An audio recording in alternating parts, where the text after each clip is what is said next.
Hi, this lecture is going to focus on looking at production possibilities, frontiers, and opportunity costs, and we're going to analyze how trade can benefit both parties. So in this situation, we're going to have two individuals, and they're each going to have their own individual production possibilities, frontiers, and we're going to analyze in what cases can trade benefit both parties, and under what circumstances. So for this one, we're going to do what most economists do, and that's we're going to think like an economist. And to do that, we're just going to use what's called an island model. And so on this island, I'm on an island, so imagine there's a plane crash, and me and one other person survive. And I find this small island, and then across the channel is this other island that takes a while to swim to. So it's not like we can just stay on the same island. Or there's, and so on this island, there's two trees. So fortunately, in the shipwreck, a hammock also crashed along with us, and that's what brought us to the island. So there's a hammock, two trees, me, and then my neighbor has the same type of island. There's a small little island in the gorgeous, lagoon, and he has a hammock, and he has two palm trees as well. So fortunately, there's two different types of trees. So there's two palm trees. The first one is a banana tree, and the second one is a coconut tree. And my neighbor has the same type of trees. So he has a coconut tree and a banana tree as well. So here we're going to analyze how this works. So since we're shipwrecked on an island and there's nowhere else to go, fortunately we have our hammocks. So we sit around and we have 23 hours. So starting at midnight until 11 p.m., we just lay around and we wait for our fruit to ripen. So at 11 p.m. every night, fruit ripens starting at 11, and then we have 1 hour to pick as much fruit as we can, and whatever fruit we pick is okay to eat. Whatever we don't falls off and rots immediately. So we have an hour to pick as much fruit as possible, and after that hour is up, all of the fruit rots. And then starting at midnight again, we lay in our hammocks, eat the fruit that we just picked, and we wait another 23 hours, and then at 11 p.m. that night, the fruit ripens, and we have another hour to pick. So this is what we do day in and day out, is that we just lay in our hammock in the beach. It sounds good being, if it's cold in the winters in Iowa, it would be a great place to go there. And there's plenty of food, but we just have an hour to pick bananas and coconuts. So first, we're going to analyze the production possibilities frontier for both me and my neighbor. So remember, my neighbor is in the same situation as me. So to start out with, we're going to have a production possibilities frontier starts out with a table, and then we're going to take that table and we're going to convert it to a graph.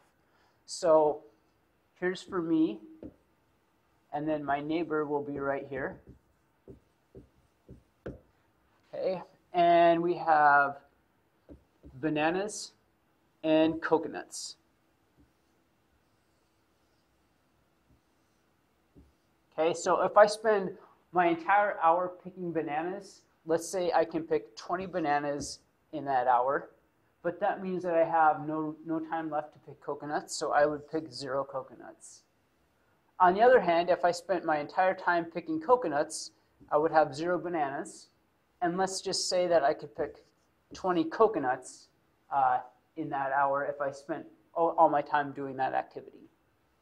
And then for my neighbor, he also has the same type of chart. Okay, and let's just say that if my neighbor spent all of his time picking bananas, he could pick 60 bananas, but he would pick no coconuts. And then if he spent all of his time picking coconuts, he would pick 0 bananas. And let's say that he can pick 30 coconuts. Okay, so now we're going to graph our production possibilities frontiers for my neighbor and I. So we'll start out with me. Excuse me, let me erase that.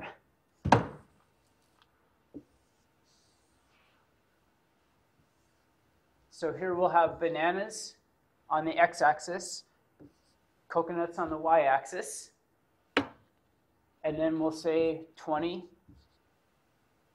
and 20.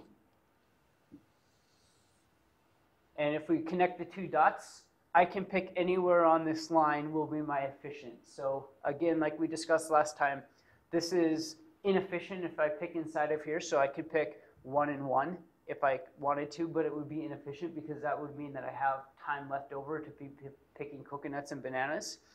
And I can't pick out here, so I can't pick 40 and 40. Okay, so on this line is going to be the efficient and attainable fruits that I can, combination of fruits. So I can pick anywhere on this line. Now we're going to do the same thing for my neighbor.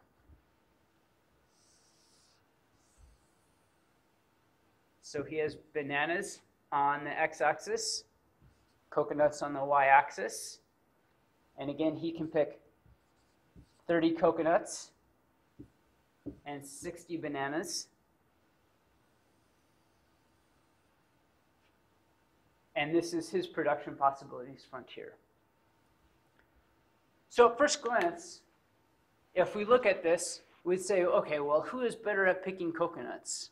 Well, I can pick 20, but my neighbor can pick 30. So obviously my neighbor is better at picking coconuts. So we say that he has an absolute advantage in picking coconuts because he can pick 10 more than I can in an hour. If we look at bananas, my neighbor can pick 60, well, I can only pick 20 in an hour. So my neighbor also has an absolute advantage in picking bananas. Okay, and we want to understand, is there any situation in which we can both pick fruit for an hour and exchange in a trade and both be better off? So for us to both be better off, what has to happen? Well, for us to be better off, if I can pick anywhere on this line, if I'm stuck on this same line somewhere after the trade, then I'm no better or worse off because I could have done that myself. After a trade, if I'm inside of this line, that means that I'm worse off because I could have been on this line if I would have been by myself. So for me to be better off, that means that I have to have some fruit combination that's going to be outside of my production possibilities frontier. So what's unattainable for me individually can be attainable through trade if we look at it, and that's going to make me better off. And the same has to happen for my neighbor. He would say no to a trade unless his trade combination puts him outside of his production possibilities frontier as well. Okay, so what we're going to look at is there any possible way for both my neighbor and me to have a combination of fruit to consume that's outside of our own individual production possibilities frontier? Okay, so again, at first glance, it seems that my neighbor has an advantage. He's much better at picking both kinds of fruit than I am.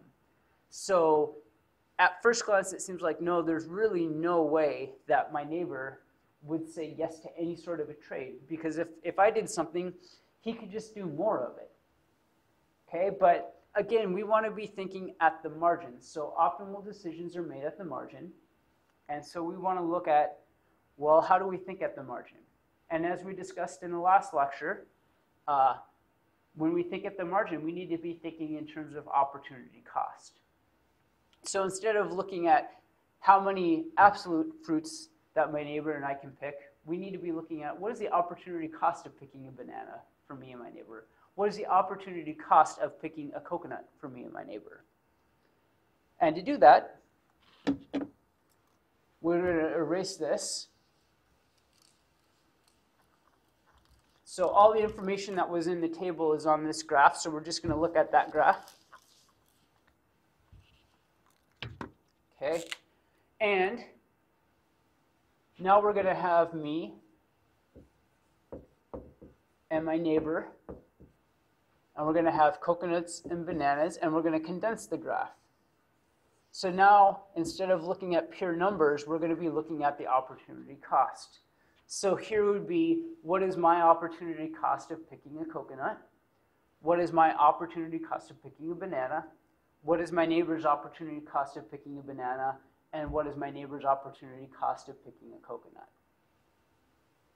So we need to find opportunity cost. And just like we said before, we can find the opportunity cost by looking at the slope.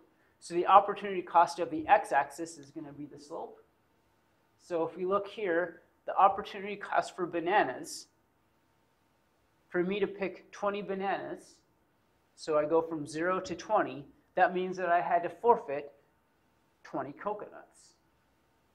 So the opportunity cost for bananas for me is I give up 20 coconuts to gain 20 bananas, and I can simplify that, and that comes out to 1 coconut per banana. So again, it's what I forfeit over what I gain, or what's my cost over what's my benefit. And then we can just take the reciprocal of that, and that gives me the opportunity cost for coconuts. So if I had 0 coconuts and 20 bananas, I could forfeit 20 bananas to get 20 coconuts. So again, it would be 20 bananas is what I would give up to gain 20 coconuts. Or that comes out to 1 banana per coconut. Or the inverse of 1 is 1. Okay, so again, I forfeit 1 banana for every coconut that I pick. Okay, and just for simplicity, let's just assume that my neighbor and I only have a certain taste for coconuts, that we can only enjoy 10 coconuts. So my neighbor and I would both only pick 10 coconuts. So for me, that means that I would have 10 bananas at the end of the hour. So I spend half an hour picking coconuts, the other half hour picking bananas, and I would have 10 and 10. So this would be where I would eat every day. And my neighbor would pick 10 coconuts. And in the remaining time, he could pick 40 bananas. So every day my neighbor is eating 10 and 40, while I'm eating 10 and 10. Okay, so this is my opportunity cost, 1 to 1. Okay, how about for my neighbor? Well, my neighbor, to pick coconuts, he could gain 30 coconuts, but on the other hand, he would have to forfeit 60 bananas. So it costs him 60 bananas to gain 30 coconuts. So my neighbor's opportunity cost for coconuts is giving up 60 bananas to gain 30 coconuts, which comes out to 60 divided by 30 is 2. So we have 2 bananas per coconut. So for every coconut that my neighbor picks, he has to give up picking 2 bananas in that same time. Okay? And then lastly, my neighbor's opportunity cost for picking bananas. Well, he could gain 60 bananas to gain 30, and forfeit 30 coconuts, excuse me. So he could gain 60 bananas, but he would lose 30 coconuts. So it would cost him 30 coconuts to gain 60 bananas, and that comes out to 1/2 coconut per banana. So overall, if my neighbor picks a banana, he gives up picking 1/2 of a coconut. Or for every 2 bananas that my neighbor picks, he could pick 1 coconut, or he gives up 1 coconut in that same time frame. Okay, so here's our opportunity costs. So when we said absolute advantage, or the ability to pick more in a given time, my neighbor can pick more coconuts than I can, and he can also pick more bananas than I can. However, when we're thinking about what do we forfeit to pick certain fruits, somehow I'm actually giving up less to pick a coconut than my neighbor. Remember, for every coconut that my neighbor picks, he's forfeiting 2 bananas. I'm only forfeiting 1 banana to pick a coconut. So for me, I have a lower opportunity cost for picking coconuts. And my neighbor gives up 1/2 of a coconut to pick a banana, while I give up an entire coconut to give a banana. So my neighbor has a lower opportunity cost at picking bananas. He gives up less coconuts to pick bananas than I do. So overall, opportunity cost-wise, or at the margin, I'm actually more efficient than my neighbor relatively in terms of fruit. So I forfeit less bananas to pick coconuts than my neighbor does.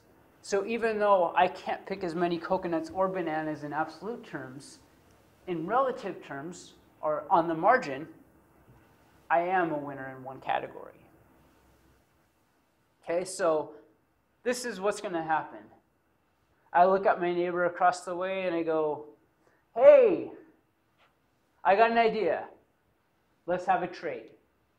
So what I'm going to do is I'm going to spend the entire hour picking coconuts, and you should spend the entire hour picking bananas. Then at the end of the hour, once we've picked all the fruit that we can, we're going to exchange in a trade. And here's what the trade is going to be. I will give you, so our trade is going to be 10 coconuts if you give me 15 bananas. So again, I spent all my time picking coconuts, and I'll give my neighbor 10 of them in return for 15 of my neighbor's bananas. Okay? So how does this work now? So we each pick for an hour. I pick coconuts, so I can pick 20 coconuts. Okay? My neighbor spends the entire hour picking bananas, so he'll have 60 bananas and no coconuts. So I'll have 20 coconuts, no bananas. He'll have 60 bananas, no coconuts. And then we exchange in the trade. Okay, so for me, I lose 10 coconuts, but I gain 15 bananas. So for me, here's 15. This is going to be myself. This is after the trade.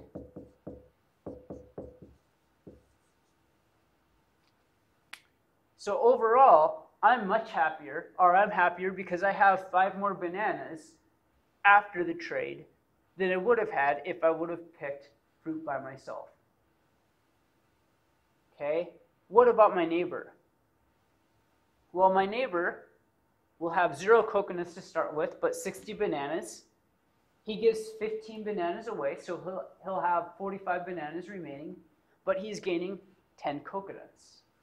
So for my neighbor, he'll be at 45 bananas.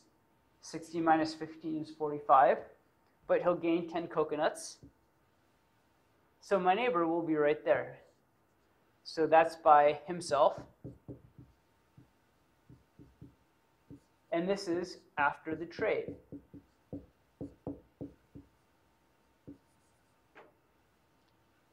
Okay, so after the trade, I'm happier because I have 5 more bananas than I would have had if I would have picked 10 coconuts by myself. And my neighbor, if he picks 10 coconuts, himself, he could only pick 40 bananas left over. But after the trade, he has 45 bananas to eat. So overall, both of us are able to consume banana-coconut combination outside of our production possibilities frontier that we could attain by ourselves. So both of us are actually better off after this trade. My neighbor has 5 more bananas than he would have had, and I have 5 more bananas than I would have had. So this trade benefits both of us. Okay, so how did this work? Number 1, instead of looking at absolute terms, so absolute advantage is the ability to pick more or to produce more in a certain given time frame than another individual. What we wanted to look at was the comparative advantage. And the comparative advantage is saying that an individual can produce something at a lower opportunity cost. So we need to identify opportunity cost, or we're thinking, what do we forfeit relatively? And for me, I forfeit less bananas to pick coconuts, while my neighbor forfeits less coconuts to pick bananas than I do. So we identified what our strength was in comparatively. And for me, it was coconuts. For my neighbor, it was bananas. So I have a lower opportunity cost here than my neighbor. My neighbor has a lower opportunity cost for bananas than I do. Next, we had to specialize in what we had that comparative advantage in. So again, we said, well, I'm going to pick only coconuts. That was my strength. My neighbor's only going to pick bananas. That was his strength. So we specialized. I specialize and I don't pick any bananas. My neighbor specializes and he doesn't pick any coconuts. Okay, so if we specialize in what we have a comparative advantage in, we can find a trade that benefits us both. Okay, so in this two-person, two-fruit example, both of us would be better off, strictly better off after the trade than we would have otherwise. We have more fruit to consume and enjoy than we would have otherwise. So this trade benefited both of us. Okay, if we extend this way of thinking to nations, it gets a little bit more confusing. Right? So if we say, okay, well, the U.S. specializes in only this activity, we should only pursue this activity, and another nation should quit producing everything else and only specialize in that one activity, right? There's going to be clear winners and losers. So for example, if we said that the U.S. should not produce any corn, well, that wouldn't go very well in Iowa because everybody who grows corn here, we're saying you can't grow corn. So in that case, those people are going to be very angry. So we might specialize in, let's say, computer software. And we'll say we're going to leave corn growing to another nation. I don't know, Colombia. So Colombia is going to grow only corn, and we're going to produce only computer software. And then what we'll do is after we specialize in that, if that's our comparative strengths, then we will trade computer software for corn, and Colombia will trade corn for computer software. Okay? Overall, we know that some people here and some people in Colombia are going to be worse off. But the winnings from that after the trade are going to exceed the losses. So economists are firm believers that trade may make everyone better off, right? But there's going to be winners and losers from trade.